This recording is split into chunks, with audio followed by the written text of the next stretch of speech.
Анхаарах төдийдөө тас авчгаас эхлээд өөрийгөө хөгжим өсгөж болгох мэдийн сонирхолтой чадварыг зөвлөсөн кайснээр гардаг. Тэгвэл энэ удаагийн бичлэг дээр аним дээр гарсан гүйцэнгээр харах техникийн талаар ярих болно. Амар олон байгууллагаар гэлсгээс ирээд явчих юм. Зөвхөн техник үндсэн 3 хэсгээс тогтно. Эхнийх нь завжилт. Энэ нөгөө зөвхөн байнга ашиглаад байдаг алсын зайны тайралтна. Хуруугаач хөдөлгөхгүйгээр дайснаа махан татаж болгох. Эсвэл авраг том барилгуудыг голоор нь хуваах чадaltaй. Хоёр дахь нь хуваалт. Энэ дайралтын завдлаасаа жаахан ялгаатай. Ашиглахын тулд заавал дайсандаа хүрэх ёстой бөгөөд дайсныхан хараал энерги тааруулж сул эсвэл хүчтэй дайрдаг байх нэ. Гэхдээ хэрв дайсны эзэмшилтэнд байгаа бол заавал хүрэхгүй байсан ч энийг ашиглаж болно. Хамгийн сүүлчийнх нь 100. Энэ нэг их онцгой юм бүү. Зүгээр л амар халуун галаар дайрдаг дайралт. 10 сүүдэр. 10 сүүдэр бас л анимын хамгийн сонирхолтой техникүүдийн нэг. Гараараа дүрсийг нь хийгээд л бүм. Авраг том ноохой гаргаад ирнэ. Эсвэл хэдэн зуугаар нь гаргаж болдог туулаа. Далавчтай мэлхий эсвэл бүр энэ сонин зарайтай шуугч дуудаж болно. Гол сул тал нь энэ амьтдаа ажиглахын тулд эглээд тэрийгэ тулаанд ялах хэрэгтэй. Туулаа энтрийг ялж болгоч гэсэн махарага бол худлаа л да. Тэгэхээр аруулангийн ашиглана гэдэг жаахан худлаа. Эзэмшлийн тэлэлтний хувьд бүрэн хувилбарыг нь хараагүй ч бас хөөрхөн эвгүй чадвартай. Дотор нь орвол шалан доороос нь сороод хідэн талаас нь элдвийн эмтэн дараа зүгээр байлгахгүй дээр зүйдрэн хувилбар удаж байгаа.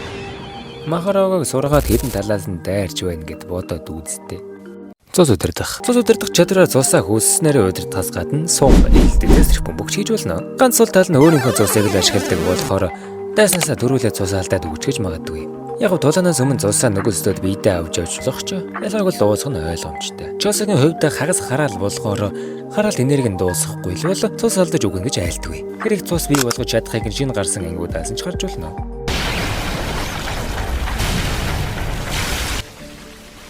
Данч аним дээр ямар ч эзэмшлийн дэлгэл хийдэггүй юм да. Ялзрал нь цус удирдах техникийн нэг хэлбэр бөгөөд дайсныхаа цусанд өлөөлж дотроос нь ялзруулдаг чадвар. Бас дээрэс нь нэмээд өөрийнхөө цусыг ч удирдан даалгавч тэмдрүүл энтергээд янз бүрийн юм хийх боломжтой. Данч энэ хоёроос өөр ашигладаг дүр байхгүй болохоор энэ чадвар ахин харагдаагүй юм да.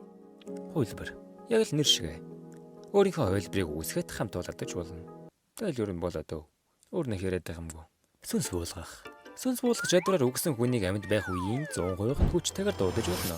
Гол нь зөвхөн амьд хүний бие дээр л дуудаж болно. Дээрээс нь дуудах хүнийхээ цогцсноос идэх хэрэгтэй болдог нь жаахан цааваа. Бас хүсвэл заавал сүнстэй нь биш зөвхөн биеийг нь дуудаж болдог болохоор хаасан хүнийхээ дүрд хувирхан мэд хэдэж ашиглаж болохоор.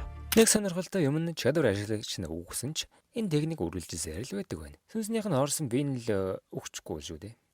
Хараалт үг нь чандартай л үгээрээ данган сэтгэл биш биеийг ч өвдгөж чаддаг болохонтэй. Дэлбэр эсвэл няцар гэхэд л дайсан чинь будаа. Гэхдээ хамаагүй ажиглаад байвал хоолойны хөвч гэмтээдэг болохоор тусаар ханиалгаж үгмээргүй л байвал боломжтой байх хэрэгтэй. Дээрээс нь цус нүчтэйгээ худгалдан байж хараал хийсэн чинь дайсан чинь хангалттай хүчтэй эсвэл мэдлэгтэй байвал үйлчлэхгүй. Дээрээс нь нэмээд энгийн үед хамаагүй ярьж болохгүй жаахан сонин. Хамгийн ханим дээр ханамыг хөдөлгөөнгүй болох гэж ашигладаг ч нэг их удаан тогтоож чадаагүй шүү дээ.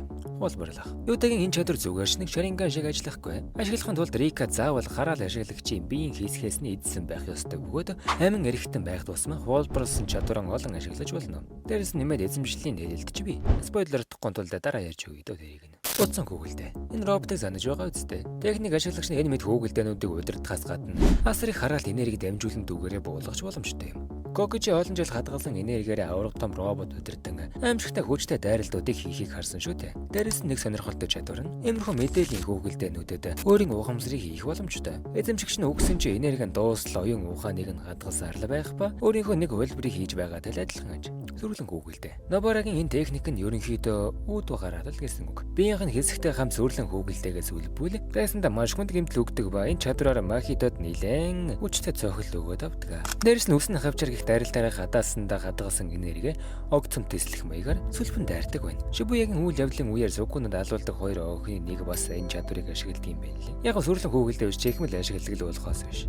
Хэрэгсэл удирдах. Яг л нэр шиг. Хэрэгсэл хараалт энерги шингээгээд удирдана. Энэ чадвараар худаг хадаас зүүгээд янз бүрийн удирдан дайрч болох ч энэ момо гэж нөхөр эвхвчлэн шүүр удирдаж нийсгэхэд л ашигладаг юм да. Бүтээх чадвар нь хараалт энергиээр хөлсөн бүхнээ бий болох боломж олгодог ба хийх зүйл чинь ямар бүтэцтэйг мэдэж байхад л болох юм. Макигийн ихч маа энийг ашигладаг ба буун дотор нь сум байхгүй гэж итгүүлээд нуусаар сум бүтээн дайрах метрээр бүтээлчээр ашиглах ч боломжтой. Сул тал нь энэ техник асар их энерги зарцуулдаг болохоор өдөрт ганцхан сум л бүтээж чаддаг байна. Хараалт цогцос. Нөгөө нарны шилдэг захирлах энэ чадвараараа амьгүй бисийг ам оруулдаг байх нэ. Ойсон шигмэлээ ам оруулж дулааны чадвар өгөхөөс гадна оюун ухаан тайжруулах боломжтой. Мань пандаг тэгж хийсний дээр захирлах хийсэн чихмэлүүдээ өөрийн хүүхэд чиг үздэг болохоор пандаг сургууль энтерд хүртэл явуулсан байдаг шүү дээ. Өсгөгч. Нөгөө амар хөмсгтэй өвгөн энэ чадварыг ашигладаг ба. Харалт энерги хөгжим жингэн дайрдаг байх нэ. Мөн дээрэс нь хөгжмийнх нь ноотноос хамаараа цөөхөл эсвэл завшил мэдэн дайралт хийдэг байна. Харалт зүс удирдах. Гитогийн энэ чадвар Покемон барьж байгаа юм шиг хараа сүмснүүдийг барьж аваад дараа нь ашиглах боломж өгдөг. Гол асуудал нь хүчтэй хараал ашиглая гэвэл заавал ям нүдэх ёстой байдаг болохоор өөрөөсөө хүчтэй хараал ашиглах боломжгүй гэсэн үг. Гэхдээ Kenjaku Getoгийн биеийг эзэлчихэд энэ асуудлыг амархан шийдчихсэн байдаг. Өөр хүмүүсээр хэмх нүдүүлчихвэл өөрөө ялдах ямар хэрэг вэ? Тийм биз? Энэ техникийн хамгийн хүчтэй дайралт нь Uzumaki бөгөөд шингээсэн бүх хараалаа нэгтгэн нэг том дайралт хийдэг байх нь. Гэхдээ бүх хараал сүнсээ нэг дор ашиглаж чаддаг болохоор шинээр сүнс барих хэрэгтэй болно гэсэн үг. Хальсан хараал. Хальсан хараал нь зэний овогд уламжлагдаж ирсэн бөгөөд Nambito болон Navai хоёрын ашигладаг техник юм аа. Яаж ажиллах нэг сонирхолтой. Та нар анимашн яаж хийгдгийг мэднэ үстэй. Яг л тийм зарчмаар. Секундэд 24 өөр хөдөлгөөнийг толгойдоо бий болгож тэрийг 1 секундын дотор хийх боломж олгодог байна. Гэхдээ хамаагүй савсганч чадахгүй хөдөлгөөнөө хийх гээд бүүдлэг үйдвэл 1 секундын турш анимашны хальсанд гацах юм. Эсвэл энийг дайсандаа хийсэн ч болно. Shibuya-гийн хэрэгээс бид нөгөө 8 жангаар хальс болж байгааг харж болно. Нэгэндээ дайсан чинь толгойдоо бүтээсэн хөдөлгөөнийг чинь мэдэхгүй болохоор бүхэл бүтэн 1 секундын турш ямар ч хамгаалтгүй болж байгаа юм да. Гэхдээ энийг ашиглахын тулд заавал бэйд нь хүрэх хэрэгтэй л дээ. Харьцаа. Мэдээж хэрэг энэ бол манай Нанамигийн техник. Найс нь 10 тэнцүү хэсэгт хувааж 7-3 гэсэн харьцаатаагаар цогцох юм бол нэмэлт гэмтэл учрна. Дээрээс нь нэмээд Нанамид нэг сонирхолтой заавал биелүүлэх тангараг бий. Нанами ажлын цагийнхаа үеэр өөрийн хүчний 80% ашиглах боломжгүй болдог бөгөөд үүнийхээ хариуд илүү цагаар ажиллах үедээ 100% хүн хүчтэйгээр тулдах боломжтой болдог байна. Шууд удирдах. Мемийг мэднэ үстэй. Үсээс үлчээд урдураа унжуулсан байдаг сонио. Энэ чадвар нь Мемигийн техник бөгөөд хэрэнүүдийг нэгэн зэрэг оолноор нь удирдан мэдээл зөвлөх боломж олгодог байна. Дээрэс нь Мэй шуунуудтай заавал биедүүдийг тангараг хийснээр харалт энергиэр дүүргэсэн буужим маягийг нэр ашиглах боломжтой. Тэр нь тэгэхэд бас хөөрхөн хүчтэй дайралт шүү. Азийн 4 араатан. Нөгөө Эно гих залуу энэ чадварыг ашигладаг бөгөөд нүрээ тагалснаар 4 хөр араатныг дуудан чадваруудыг нь ашиглаж болдог байх нэ. Анийн дээр асар хурдтай нэстэйгээ эврээрээ дайрах, усаар хамгаалалт хийж хөдөлгөөнийхөө хурдыг нэмэгдүүлэх гэх мэт боломжийн чадваруудтай харагддагч Тойчгийн өөдөөс бол юу ч хийж чадаагүй. Энэ чадрын гол сул тал нь ашиглахын тулд нүрээ заавал хаах ёстой бөгөөд багийг нь тайлаад авчихвал дуусаал гэсэн үг. Шилжүүлэг. Энэ нь Мейгийн дүү үе үеийн чадвар бөгөөд хүнч бай зогцсоч бай даавгаар бүтээгээд л орон зай шилжүүлэх боломжтой.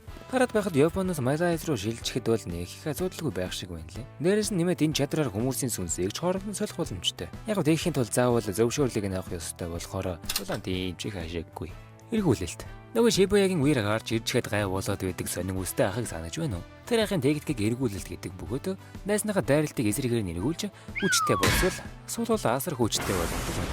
Улааны ихэн давуу тал олгох ч гэсэн Megumi шиг санаандгүй болоод мэдчихвэл ганц нийслүүлээд дуусаа гэсэн дүрс удирдах. Зуконод алуулдаг хоёрын нөгөөдг нь энэ чадрыг ашигладаг ба удсан дээр хүн эсвэл эд зүйлийн зургийг авч тэрийг өөрчилснөөр өнөөдөр бодит амьдрал дээр гарч ирдэг байна. Үүн гоёл чадвар юм. Даанч тэгээд болохгүй хүнээр оролдох юм да. Сүнс өөргөх. Мэдээж хэрэг энэ бол Махитагийн чадвар. Бусдын болон өөрийн сүнсний хэлбэрийг өөрчилснөөр биеийнх нь хэлбэрийг давхар өөрчилдөг.